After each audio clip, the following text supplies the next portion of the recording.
Building a community in support of learning. There's an African proverb, it takes a village to raise a child. And in this sense, we are all responsible for contributing to and learning from our educational community.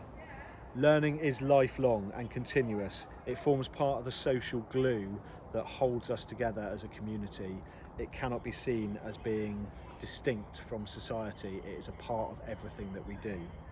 We need to link the whole community so that learners experience the world around them in a holistic sense. If experience is at the heart of learning, then everything they do, all of the engagement in every part of their lives is really important to that learning process. So we must see learners, parents, carers, community members and the general public as all being important to learning.